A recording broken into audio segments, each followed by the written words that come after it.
특별 새벽 기도회 10차 다니엘 특별 기도회를 시작하게 됩니다. 이번에 다니엘 기도회에서는 소선지서를 강해를 하려고 합니다. 호세아서의 말씀부터 이제 소선지서가 시작이 되거든요. 대선지서와 소선지서로 이렇게 구분을 합니다. 근데 이 구분하는 구분점이 뭐냐면 기준이 분량이에요. 그 사람의 인격이 어땠든지 그 선지자의 역할이 어땠든지 이런 게 아니라 그냥 분량입니다. 여러분이 잘 아시는 것처럼 이사야서, 예레미야서, 다니엘서, 에스겔서, 예레미야, 에가까지 이 5권을 대선지서로 구분을 합니다. 분량이 많아요. 다 40장 이상씩 그렇게 되니까 이걸 대선지서로 구분을 하고, 소선지서는 총 호세아부터 말라기까지 12권인데 이 12권을 소선지서로 구분을 합니다. 기준이 분량입니다. 분량이 다 적습니다. 그렇게 해서 구분을 하게 되는데, 호세아서와 아모스서 이 2권은요 북이스라엘에 대한 예언의 말씀이에요. 대부분 12권 가운데 보면은 10권은 남유다 왕국, 유다 왕국이 전통성이 있거든요. 그래서 대부분 유다 왕국에 대한 예언인데 유일하게 이 2권이 북이스라엘에 대한 그런 예언을 담고 있습니다. 그나마 아모스라고 하는 사람은, 아모스서는 남유다 출신의 사람인데 북이스라엘로 가가지고 예언을 했거든요. 이스라엘에 대한 예언을 했어요. 그러니까 순수하게 말하면 북쪽의 이스라엘을 위한 예언 활동은 호세아밖에 없다, 이렇게 보여지는 거죠. 그러니까 얼마나 애탑니까? 자기의 정말 동족이고 내 고국에 대한 그런 심판에 대한 예언의 말씀을 지금 이 호세아가 하고 있는 건데 얼마나 마음이 아프겠습니까? 다른 것도 아닙니다. 나라가 망한다는 예언을 하는 것이거든요. 이 호세아서가 쓰여진 이때, 호세아가 활동했던 이런 때가 언제였냐면 BC 8세기입니다. 이 BC 8세기를 성경학자들은 선지자의 시대다 이렇게 불러요. 왜냐하면 선지자가 엄청나게 많이 일어났거든요. 왜 이렇게 선지자가 많이 일어나서 예언 활동을 했을까 생각을 해보면 시대가 너무 악했습니다. 왕들이 너무 악했어요. 이스라엘 그리고 북이스라엘과 남유다 이 두 나라인데요, 다 우상 숭배를 하고요. 왕들부터 시작해가지고 백성들이 다 이방신 숭배하고 우상 숭배하고 물질 숭배하고 이렇게 되는 때에 선지자들이 일어나서 예언 활동을 왕성하게 했던 것이죠. 호세아가 활동했던 이 때를 보면 1절의 말씀을 보면은요, 우리 1절 말씀 같이 한번 읽어보겠습니다. 1절 시작. 우시아와 요담과 아하사와 히스기야가 이어 유다 왕이 된 시대, 곧 요아스의 아들 여로보암이 이스라엘 왕이 된 시대에 부엘리의 아들 호세아에게 임한 여호와의 말씀이라. 여러분, 그러니까 이때가 언제냐면 우리가 너무나 잘 알고 있는 남쪽의 왕은 누구냐면 히스기야 왕입니다. 히스기야 왕, 정말 하나님을 잘 섬기는 그런 왕이죠. 근데 북쪽에서는 왕이 누구냐면 여로보암 2세라고 하는 사람이 왕이 됐습니다. 첫 번째 여로보암 말고 한참 시대가 많이 지난 다음에 똑같은 이름으로 여로보암 2세. 근데 이때가요, 이 북쪽 이스라엘 땅은 제일 좋은 황금기입니다. 태평성대예요. 너무너무 살기 좋고 영토로 보았을 때는 솔로몬 시대에 얻었던 영토를 다시 다 되찾았습니다. 전쟁에서. 그저 자꾸 나라가 약해지고 이렇게 하면서 빼앗겼던 땅 있잖아요. 솔로몬의 영광을 다 찾았어요, 이 사람이. 전쟁을 얼마나 잘하는지. 그리고 굉장히 뛰어나고 똑똑했던 게 뭐냐면 해변지대에 있는 마을들을 다 찾았습니다. 항구 도시들. 항구 도시를 찾으면은 무역이 된다는 얘기잖아요. 그래서 돈이 도는 거예요. 나라의 돈이 계속 돌고 영토를 확장했기 때문에 그 많은 도시들과 마을들로부터 세금을 많이 걷게 되겠죠. 국가의 경제와 재정이 튼튼해요. 이때만큼 이 북이스라엘이 잘 살았던 때가 없을 거예요. 태평성대입니다. 업적으로 얘기할 때는 최고입니다. 근데 호세아의 메시지는 뭐냐면, 너희들이 그래 보라, 살기 좋은 시대라고 얘기하지. 너희들이 사용하는 물건이나 물질이나 모든 면에서 다 좋아졌지. 그러나 이거 아무것도 아니야. 물질, 눈에 보이는 거, 이것으로 판단할 수 없어. 모든 것이 좋다 하고 모든 것이 윤택하다 하더라도, 대단하다 해도, 전쟁에서 승리했어도 하나님을 떠나서 예배를 버리고 영적으로 타락하고 이러고 난 다음에 너 아무것도 아니야 그거. 이렇게 얘기하는 게 지금 호세아서의 맥락입니다. 여러분, 우리 시대를 이렇게 보면은 그렇습니다. 저는 이 얘기를 많이 들었어요. 예전에 이제 어르신들이, 지금 70대 80대 분들이, 할아버지들이 많이 하시는 말씀이에요. 전두환 시대가 제일 좋았다고. 혹시 그 얘기 들어보셨습니까? 네. 전두환 때가 제일 좋았대요. 경제적으로 볼 때는 그때가 박정희 대통령 때 산업화에 씨를 뿌리고, 그때 전두환 시대에 막 그냥 이 무역이나 이런 게 흑자가 일어나고요. 국민들의 삶이 좋아지고 막 이랬다고. 보너스 금액이 막 달라지고요. 월급 금액이 막 달라지고 실제로 체감을 했다는 거야. 저는 이 얘기를 여러 번 들었어요. 어른들이 이런 얘기하는 거. 예를 들어서 그런 이야기예요. 지금 여로보암 2세 때 진짜 살기 좋았어. 우리가 정말 느끼는 거야. 이거는 체험하는 거야. 경제가 돌아가고 물가가 막 다 안정되고 충분하고. 그러나 호세아의 메시지가 그런 것들로, 눈에 보이는 것들로, 너희들이 느낀다라고 하는 그런 것들로 판단할 게 아니야. 하나님을 떠났고 너희들은 예배를 버렸고 너희들의 순수한 마음들이 다 타락했고 오직 물질을 쫓아다니면서 그것이 전부인 것처럼 하고 있지만 그거 아무것도 아니야. 이렇게 선포한 게 호세아거든요. 그러니까 그런 얘기를 하면 사람들이 좋아했을까요? 안 좋아했을까요? 안 좋아하죠. 믿었을까요? 안 믿었을까요? 안 믿죠. 그런데 정말 신기한 게, 이게 정말 아무것도 아닌 게 뭐냐면, 북이스라엘이라고 하는 나라는요, 얼마 지나지 않아서 아수르라고 하는 강력한 나라가 갑자기 일어나가지고, 아니 이 대단한, 이 경제적으로도 뛰어나고 뭐 군사력도 대단하다고 했는데 물거품처럼 망하게 됩니다. 정말 이 기간이 100년도 안 가요. 얼마 지나지 않아서 망해요. 그 진짜 이게 아무것도 아니었던 거예요. 내가 추구하고 내가 물질이 최고라고 생각했고 돈 버는 거 최고라고 생각했고 뭐니 해도 믿을 거는 그거다 생각했지만 하나님 떠나고요. 예배 떠나고요. 우리 안에서 영적으로 다 무너지고요. 이러고 난 다음에 아무것도 아니다 라고 하는 것을 우리에게 주시는 하나님의 메시지인 것입니다. 얼마 전에 저 뉴스를 이렇게 저도 보고 여러분도 봤을 텐데, 그 강남에 롤스로이스를 타는 한 그 청년이 MZ 조폭이 막 온몸에 막 문신을 다 하고 마약을 한 상태에서 한 여자 청년을 쳐서 죽음으로 몰아갔잖아요. 근데요, 그 사람이 온몸에 걸치고 있는 게 다 명품이래요. 옷도 명품, 시계, 액세서리 다 막 좋은 것들로 다 두르고요. 롤스로이스 차면 막 몇 억 하잖아요. 2, 3억 하고 막 하잖아요. 그러면 뭐 합니까? 그게 뭡니까? 그게 우리가 그냥 생각해도 그거 아무것도 아니야. 오늘 그런 관점으로 오늘 이 말씀을, 하나님이 호세아를 통해서 우리에게 주시는 메시지를 좀 우리가 새기기를 원합니다. 호세아는요, 예언하는데 호세아의 예언의 내용을 보면 좀 특별함이 있어요. 이 사람은 다른 사람들처럼 그냥 글을 통해서나 말을 통해서 사람들에게 설교하거나 했던 예언이 아니었어요. 이 사람은 자기가 그냥 그렇게 사는 거야. 삶을 통해서 사람들에게 메시지를 던지는 겁니다. 때로는 사랑이요, 말로 할 수 없는 사랑이 있어요.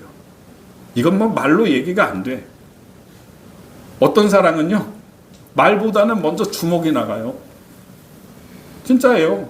이거 말로는, 이거는 전달할 수가 없으니까 행동으로 하거든요. 호세아의 사랑은, 호세아가 전하는 하나님의 사랑은 행동하는 사랑이에요. 말로 할 수 없는 사랑이어서 너무 격정적이고 너무 격렬해요. 그 사랑이. 그렇기 때문에 행동으로 나가는 사랑이야. 오늘 하나님의 말씀이 2절의 말씀을 같이 한번 읽어보겠습니다. 2절 시작. 여호와께서 처음 호세아에게 말씀하실 때 여호와께서 호세아에게 이르되 너는 가서 음란한 여자를 맞이하여 음란한 자식들을 낳으라. 이 나라가 여호와를 떠나 크게 음란함이니라 하시니. 자, 절해 보십시오. 이 삶이에요. 삶으로 예언하는데 하나님이 호세아에게 너는 가서 음란한 여자를 맞이해서 결혼해라 하는 거예요.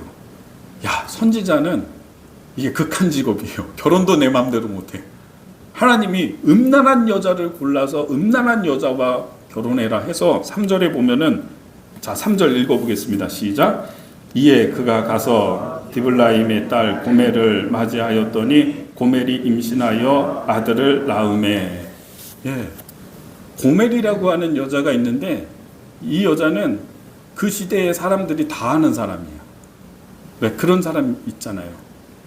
그냥 이 사람하고도 살다가 또 저 사람하고 금방 살고 또 그 사람의 친구하고도 또 살고 그러다가 또 이거야. 유명해.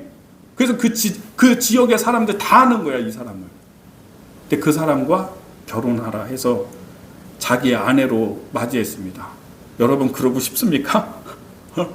아내로 맞이했어요. 고멜.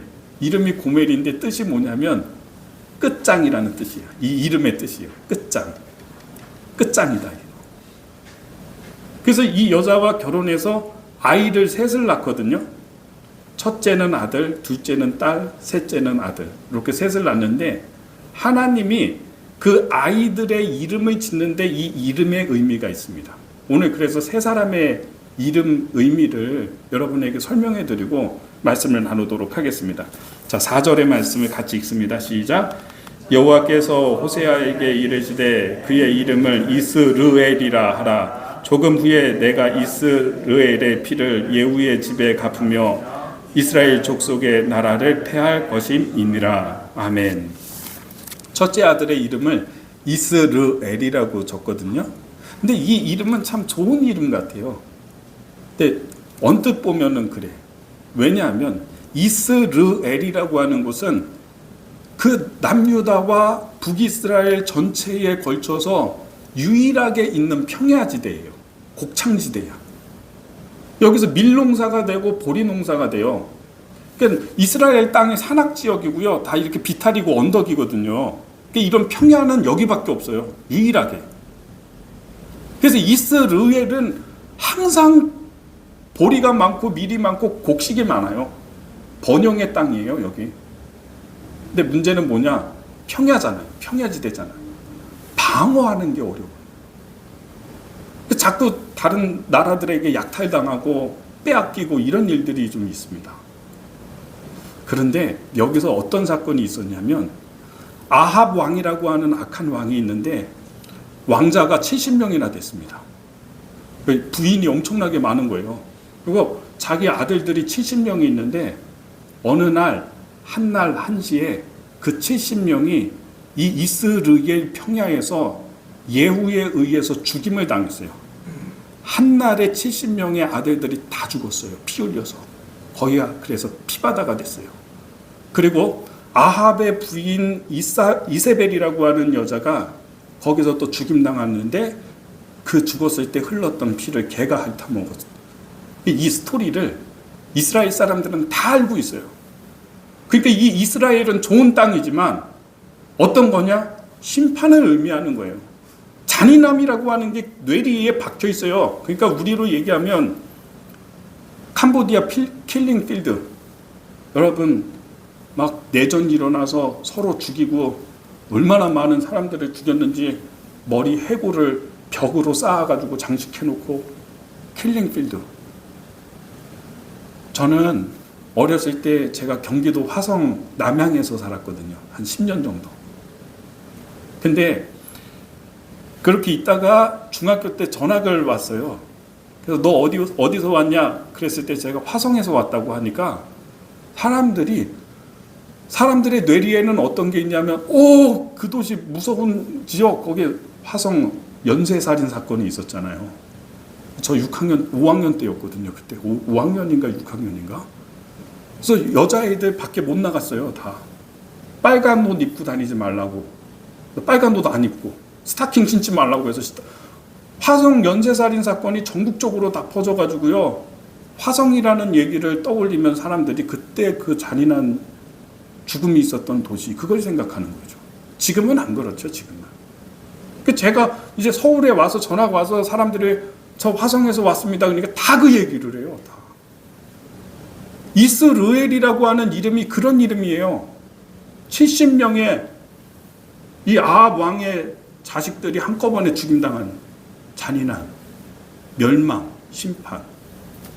그래서 하나님이 이스라엘에게 너희들의 이름은 첫째 아들 낳고서 이름을 이스르엘이라고 했어요. 이거는요, 경고죠, 경고. 너희들 돌이켜. 안 그러면 너희들 이스라엘 되는 거야. 빨리 깨우쳐. 돌아와. 하나님께 돌아와. 이런 메시지가 되는 것입니다. 두 번째입니다. 자, 6절의 말씀을 읽어보겠습니다. 6절 시작. 고멜이 또 임신하여 딸을 낳음에 여호와께서 호세아에게 이르시되 그의 이름을 로루하마라 하라. 내가 다시는 이스라엘 족속을 긍휼히 여겨서 용서하지 아니할 것임이니라. 두 번째는 딸을 낳았어요. 근데 그 이름을 하나님이 이번에 뭐라고 짓냐면 로루하마라고 줬어요. 근데 이 뜻이 뭐냐면 루하마는 긍휼히 여기다 이런 뜻이에요. 불쌍히 여겨. 얘는 불쌍히 여김을 받아. 이런 얘기거든요. 근데 그 로가 붙잖아요. 앞에. 로루하마인데 루하마는 불쌍히 여기다인데 거기 로가 붙으면 어떻게 되면 우리로 얘기하면 영어로 낫이에요. 부정어. 불쌍히 여기지 않을 거야. 이런 뜻이에요. 불쌍히 여김을 받지 못한다. 로루하마. 이렇게 이름을 줬습니다.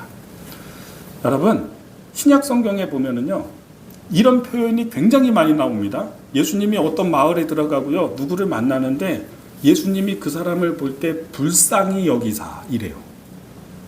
예수님이 불쌍히 여기면 끝나요. 다. 병자를 고쳐주시고 그 병이 낫고. 한 번은 막 지나가는데 저기서 문둥병자 10명이 한꺼번에 막 소리 지르면서 다윗의 자손 예수여 우리를 불쌍히 여기십시오 하거든요. 근데 예수님이 불쌍히 여기시니까 10명의 문둥병자들을 치유하죠. 한꺼번에. 그러니까 하나님이 불쌍히 여기면요, 이건 되게 좋은 말이에요. 긍휼이라고 하는 단어가 불쌍히 여기다 이런 뜻이에요. 하나님이 여러분을 불쌍히 여기는 순간이 끝나는 거예요. 다. 그래서 하나님 나를 불쌍히 여겨주세요. 나에게 긍휼을 주세요. 은혜를 주세요. 근데 오늘 이 아이의 이름을 지어놓고 이스라엘을 향해서 선포하는 말씀이 뭡니까? 불쌍히 여기지 않는다. 이렇게 얘기하고 있잖아요. 정말 이게 참 정말 안타까운 일이죠. 그런데 남쪽에는 왕이 히스기야라고 했잖아요. 자, 그 다음에 나오는 말씀이 되게 중요합니다. 7절 말씀을 읽어보겠습니다. 시작. 그러나 내가 유다 족속을 긍휼히 여겨 그들의 하나님 여호와로 구원하겠고 활과 칼이나 전쟁이나 말과 마병으로 구원하지 아니하리라 하시니라. 아멘. 이 7절 말씀은 해석이 필요해요. 이런 내용이에요. 너희들은 긍휼히 여기지 않아. 북이스라엘 너희들은. 니네 나라는 내가 긍휼히 여기지 않아. 근데 갑자기 유다 얘기하는 거예요. 유다는 내가 불쌍히 여길 거야. 왜냐하면 유다에는요 지금 예배가 살아있거든요. 거기는 히스기야 왕이 자기가 왕 됐을 때 어떻게 했냐면 아버지 때 우상 숭배 엄청 했어요. 그리고 이런 악한 왕은 이상하게 오래 살아. 오래 살면서 온통 유다 땅을 우상 숭배지로 만들었어요. 산마다 다 우상 숭배지가 있어. 히스기야가 자기가 왕 됐을 때 모든 게 부족한데도 불구하고 어떤 일을 제일 먼저 했냐면 산에 있는 산당을 다 철거해 버렸어요. 그리고 백성들에게 우상 숭배하지 못하도록 하고, 그리고 율법에 기록되어져 있는 대로 초막절을 정성스럽게 지켰어요. 무너진 예배를 회복시켰어요. 근데 이런 일들은 백성들이 좋아하는 일이 아니에요. 이건 안 좋아하거든요. 이런 일을 한다고 누가 좋아해? 예를 들어서 그 오늘날로 얘기하면 그 교회 오지 말고, 교회 뭐 하러 와요 여러분? 교회 오지 말고 가까운 데 가가지고, 가까운 산당 가가지고 거기서 제사 드려. 뭐 하러 예루살렘까지 와? 이랬거든요. 근데 이걸 못하게 하는 거죠. 히스기야는 예루살렘으로 다 오라고, 산당이나 이런 거 다 철거하고 하나님을 섬길 때 제대로 잘 섬겨야 돼. 그래서 이렇게 정책을 쓰니까요, 처음에는 반감이 엄청나게 많죠. 그러나 그러든지 말든지 누가 반대하든지 히스기야가 뚝심을 가지고 이걸 예배를 살려놓은 겁니다. 그런데 이 북이스라엘을 멸망시킨 아수르라고 하는 엄청난 군대가 쳐들어왔잖아요. 우리가 아는 유명한 말씀, 예루살렘을 포위하고 이제 점령당하기 일보 직전에 히스기야가 뭐 어떻게 하겠습니까? 백성들에게 너희들 저 아수르의 왕이 막 하나님 무시하면서 얘기하고 막 그러고 있는데 그냥 듣고만 있어. 그러나 하나님이 우리는 바꾸지 마. 하나님 섬기는 거 우리는 결단해. 그러든지 말든지 우리는 하나님을 섬길 거야. 이러면서 있었거든요. 하나님 의지하면서 있었거든요. 그날 저녁에 하나님이 하늘에서 천사 한 사람을 보냈잖아요. 그리고 아수르 사람들을 쳐서 그 포위하고 있었던 아수르 18만 5천 명이 그 다음날 아침에 일어났더니 다 엎드려져 있는 거예요. 다 죽어 있는 거예요. 이거 역사예요. 그리고 아수르는 그 일로 인해서 실제로 망해요. 그 나라가. 오늘 이 성경의 말씀 그대로예요. 보세요. 자, 뒷부분에 보세요. 제가 읽어보겠습니다. 여러분은 따라서 그냥 확인해 보십시오. 그러나 내가 유다 족속을 긍휼히 여겨 그들의 하나님 여호와로 구원하겠고 활과 칼이나 전쟁이나 말과 마병으로 구원하지 아니하리라 하시니라. 하나님이 히스기야를 구하고 유다 왕국을 구할 때 어떻게 구했습니까? 이웃나라 애굽에서 군대 보내서 야, 저 히스기야 지금 어려움 당했으니까 도와줘 하지 않았잖아요. 마병으로 하지 않고, 군대로 하지 않고, 활로 하지 않고, 칼로 구하지 않고 은혜로 구했어요. 하나님의 천사를, 사자를 하나를 보내서 다쳐서 성경 말씀 그대로 예언이 이루어졌어요. 내가 활로 화살로 구원하지 아니하리라. 군대로 구원하지 아니하리라. 은혜로 구원하리라. 저는 이 말씀이 좀 여러분에게 적용이 됐으면 좋겠어요. 하나님이 어떤 힘센 사람, 내가 의지하는 어떤 힘센 사람, 그 사람 통해서 여러분 구원하고 여러분 돕고 이게 아니라 진짜 하나님이 직접 나서서 내가 너를 도와주리라. 내가 너를 구하리라. 이 말씀이 좀 여러분에게 또 저에게 은혜로 구원하시는 하나님의 역사가 있으면 좋겠다, 이런 생각을 해보게 됩니다. 자, 또 보겠습니다. 자, 8절 말씀, 9절 말씀 읽겠습니다. 8절부터 시작. 고멜이 로루아마를 젖댄 후에 또 임신하여 그 아들을 낳음에 여호와께서 이르시되 그의 이름을 로루하마라 하라. 너희는 내 백성이 아니요 나는 너희의 하나님이 되지 아니할 것임이니라. 아멘. 세 번째는 아들을 또 낳습니다. 그 아들 낳고서 이름을 이번에는 로암미. 암미는요 내 백성이라는 뜻이에요. 근데 여기 부정어라고 했잖아요. 로가. 그러면 내 백성 아니야, 이런 뜻이죠. 너희들은 내 백성 아니야, 이렇게 하신 거예요. 근데 이제 가만히 보면 우리가 사랑을 하잖아요. 정말 이 사랑이 격정적이고 분명한 사랑이면 어떻게 되냐면 말이 좀 거꾸로 나올 때가 많아요. 저는 친구가 예전이세요. 어렸을 때 친구가 아빠가 되게 무서웠거든요. 근데 아빠가 얘가 잘못하니까 넌 내 자식도 아니라고 나가라고 이런 얘기 하기도 하잖아요. 옛날 부모님들은 입이 엄청 거칠었어요. 옛날에 막 할아버지들 입 엄청 거칠고 반대로 막 나가요. 넌 내 새끼도 아니라고 나가라고 그랬는데 내 친구가 나갔잖아요. 진짜로. 진짜 나가가지고 걔 잡혀서 뒤지게 두드려 맞았어요. 죽도록 맞았어요. 나가란다고 하는데 진짜 나가나? 반대로 하거든요. 진짜 사랑하면요. 우리가 정말 사랑하는 사람이 잘못하잖아요. 그럼 우리 안에서 분노가 치밀어 올라요. 신경학자가 얘기했어요.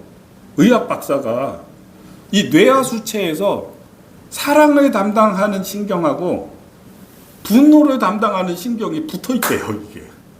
그러니까 분노가 사랑이고 사랑이 분노예요. 그러니까 여러분 부부를 이렇게 보잖아요. 어떤 부부는 막 죽도록 싸워요.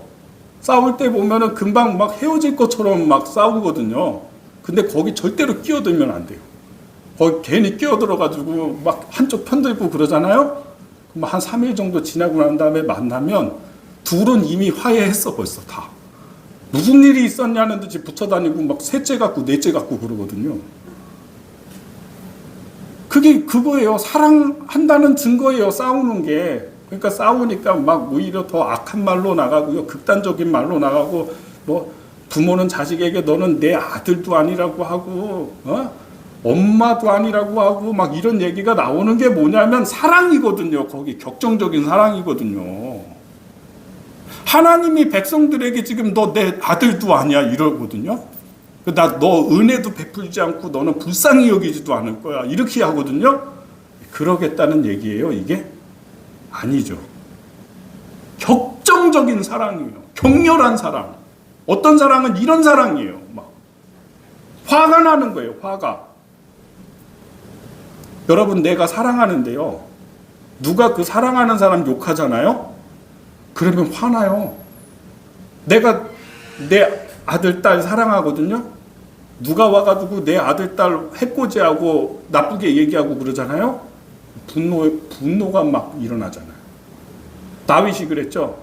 다윗이 형들에게 전쟁하는데 도시락 갖다 주러 이렇게 갔다가 보니까 골리앗이라고 하는 엄청나게 큰 놈이 하나님 군대 모욕하고 조롱하고 하나님 욕하고 있으니까 남원지 2만 명 다 가만히 있는데 다윗이 혼자서 화가 나가지고 분노로 막 부들부들 떨면서 내가 저 골리앗과 싸우겠다고 하잖아요.